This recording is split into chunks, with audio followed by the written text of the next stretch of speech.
Okay, so here we are, question 24. We got a ball dropping. The original displacement's 1.2. And then it bounces, hits the ground.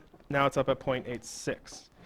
Okay, so that's this piece of information, this piece of information. Now we're into the next. We've got the time from the contact. The time of contact is here. It's like very small, right? The ball only touches the ground for this very small time interval. And then it says calculate the ball's acceleration while in contact with the floor. So all we need to do is this formula here. That's all we need. What's the problem? We don't have the velocities. So we need to find the VF and we need to find the VI.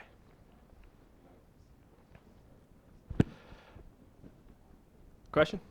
The ball is dropped. So Right, the ball is dropped, so let's focus in on this only. Right when the ball is dropped, remember we did some free fall notes. What happens when you let go of the ball? The initial velocity is 0. But that's not the same VI as this. It's a different VI.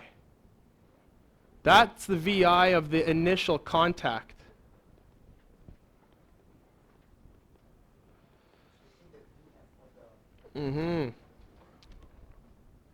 So the VF of the initial fall is the first contact, and that will be your VI in this acceleration formula. It's crazy, right? So, say that again. Yeah, yeah. So this VF, right? You have the ball in your hand and you drop it. It starts at 0 speed and gravity makes it speed up, right? So right before it hits the ground, it has this VF, and that's what we need to find. And what direction will this VF be in? Which direction is that velocity headed? Downward. So that VF is going to be a negative value, and it's going to go right here, this VI. Okay? So let's calculate that. D equals VIT plus 1/2 AT squared. We don't have the time, right? Do we have the time of the fall? So we cannot use this one. That's the kind of thinking you guys have to go through. Okay, next one. Let's try this one. I don't know the time, so let's try this one. This one seems like it's going to work. Why? This one's 0. Okay. VI is 0. I need VF, so that's good. I need the VF. And then what's A? Negative 9.81. And what's the D? 1.2. Okay, and then to solve for this, we will just square root this business, right? Now, what's the problem right there? What did I do? And did I do something wrong? Math people, like, can I square root a negative? So maybe I missed something. Should there be a negative right there? Is the displacement negative? What's the reference point? From where you start, right? So did you go down? So the displacement's negative, right? This is very profound stuff, right? So square root of 2 times 9.81 times 1.2, I got 4.85. And I'm just going to take a few decimals for my precision. And of course this is down, right? This velocity is down.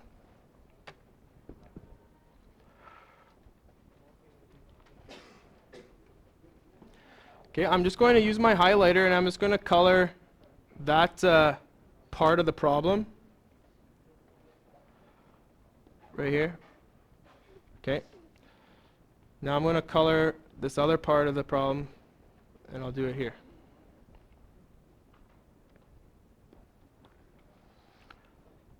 So now let's think about this second part of the problem.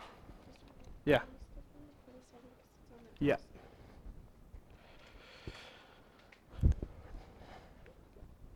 Okay, now let's look at this part. When it bounces off the ground, does it have some initial velocity? Yeah. And then as it's traveling up, what's working against it? So it's slowing, yeah? So you start off with some speed, it's coming up, and then what happens at the very top? It stops. For one moment in time, it stops. So up here, on this little event here, some VI, and the VF is 0, and that direction of the VI is upwards. So you're going to have some positive value here. Why are you trying to work ahead? I don't know, man. Let's just do one thing at a time. Back into this formula, because I don't know the time at all for the travel up and down.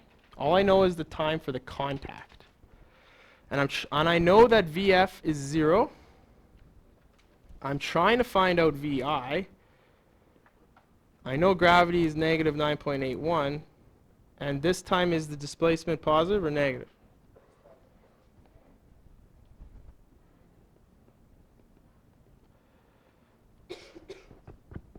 Positive, because you're going back up. Towards the reference point. Towards the reference point, right? It really, the negatives on that displacement and stuff, like, it won't make or break the question. Okay, so let's move the VI over, because that's what we're trying to solve for.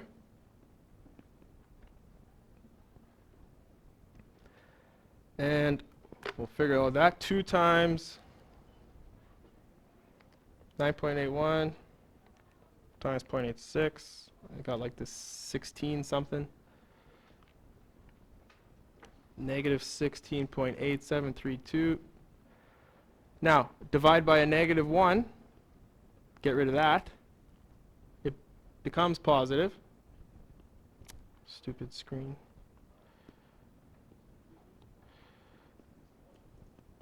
And you square root that 16.8732. And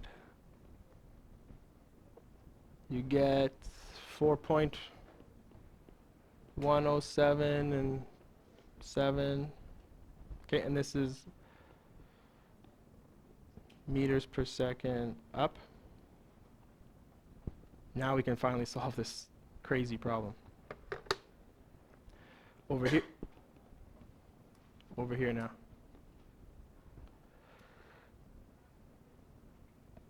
Okay, so now let's think about the VF and the VI for the contact. The initial velocity for the contact right here, and the final velocity is right here. It switches. Okay? And it's all going to be divided by, this is 0.091, and I just need a second, my computer. Okay. Okay, so we got this VF minus VI. What is going in which?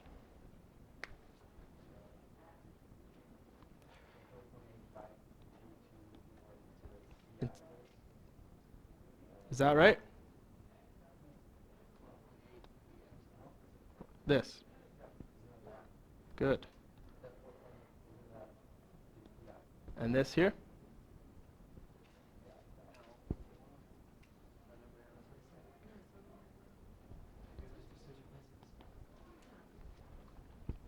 You have to be in agreement. We're talking about the acceleration at this point of contact, right? This VF for this problem is going to be the VI for that, right? So purple goes in the second. All right.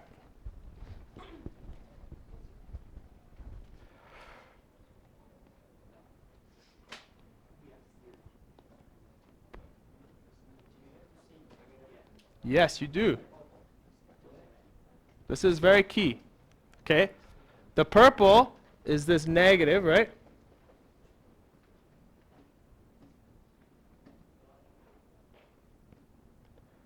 And this one is your 4.1.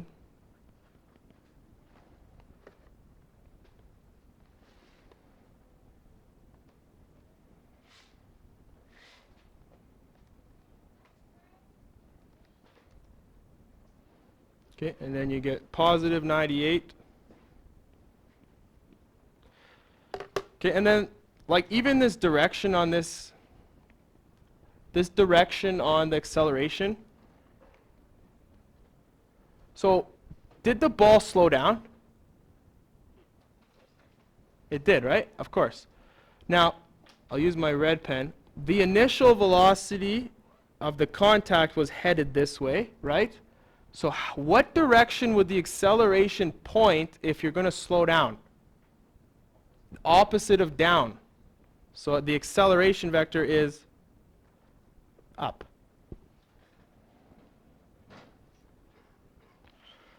Very challenging question. You got it. All by yourself. I love it. Okay, let's talk about some free fall. Okay, these next questions, 25 to 33, is about an object in free fall. This is going to be your homework for today. 1 second. Okay. Again, for free fall, acceleration due to gravity alone and air resistance negligible. And look at this. Either a negative or a positive value for acceleration may be used. What? Weird, right? Mm-hmm.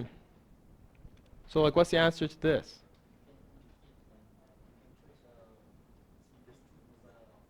You can choose. Yeah. Yeah. Yeah. It's all about the reference. Okay? So, if I start here and I drop a ball, I can say that the displacement is negative and the acceleration is negative. You can do that. You can also say that, well, how about the reference point is down here and the acceleration is positive and the displacement is positive. To be honest, I would just keep 9.81 negative all the time. Okay? That's what I would do.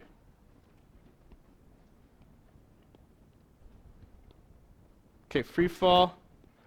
Unless otherwise stated, VI is 0. That's when you drop. So that's what happens here. VI 0, drop. Are there any questions? Let's see if they have an initial velocity. You don't have to do this one because it has the CD-ROM.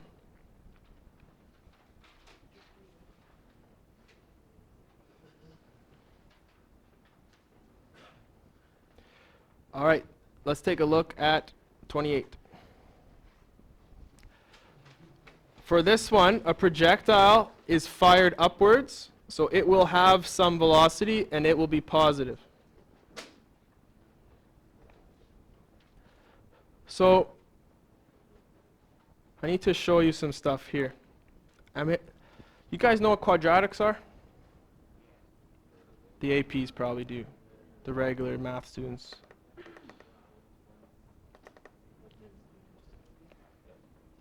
So what happens is if you throw a ball up in the air, the ball goes up like this, and then it comes down like this. And this is displacement versus time. Okay, I'm going to throw something up in the air. And remember, this is still only one-dimensional. This is just as time goes on. That's not the path of the ball. We're just in one dimension. Up and down, okay? Right in my hand is where I'm going to release the ball. Up in the air, and I catch. See, if I catch it at the exact same spot that I release it, this happens. And it's symmetric. Now, what happens if I let it go? Past the reference points, now we're negative displacement values because it's below the reference. Okay? So there's some symmetry for the first part of the flight. And this is going to happen, I think, when we get to these ones. These ones here. And you can check the appendix when you work through these. Okay? So here's some symmetry. You have some initial VI. Flip the page, please. You have some initial VI.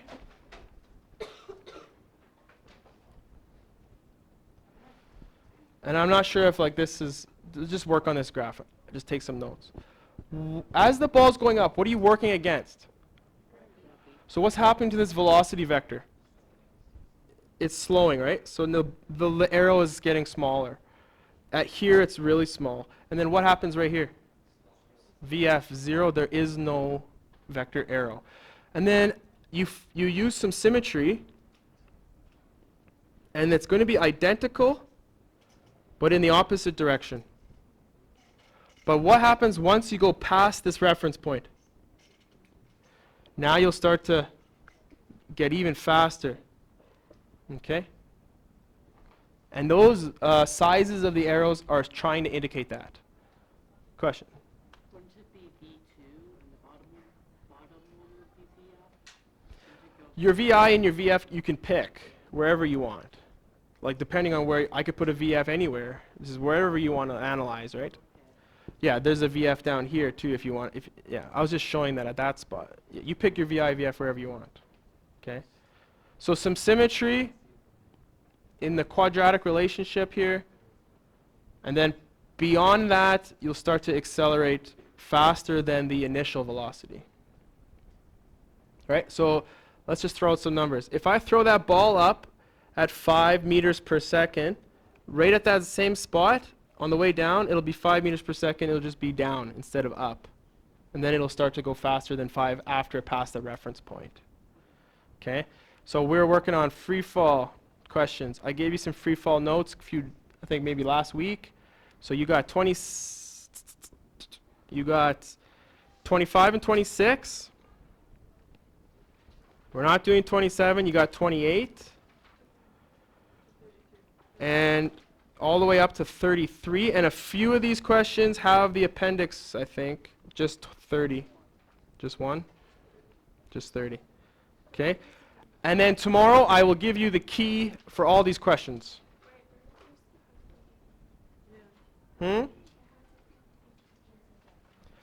Oh, this?